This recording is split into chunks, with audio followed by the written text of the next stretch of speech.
that seem to be around at the moment about the government's handling of this? Because my impression has always been, and maybe I'm alone here, but it's actually been that I feel like this is one of those rare moments where politics is kind of working, where they're listening to experts, they're acting on their advice, they're doing the right thing, and they're making decisions that do have a huge economic... They're dealing with something unprecedented. It's a very tough job right now. Right. The hard balancing act is not creating community panic.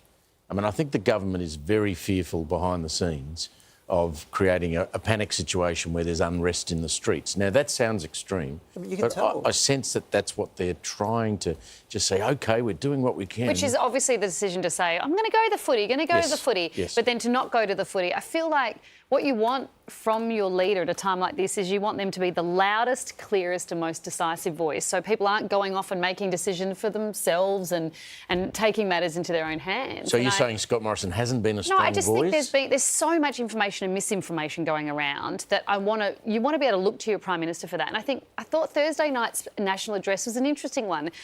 Everybody tuned in to go, OK, we're about to be told something here, you've gathered us all. Yeah. And then you didn't really get anything out of it. I thought you can't waste those opportunities. No, that was poor. I think he's handled himself better since then. What about the Chief Medical Officer? I mean, he's got a very tough job. He's got to deal in the facts. I think he's tried to be calm and tell us exactly what's going on. They're dealing in a situation that changes sometimes by the hour, 100%. Right? So I feel like it's strange because you're right. I reckon people do want that thing where it's like, I want certainty, this is what it's going to be. Shut the schools, shut this, OK, right.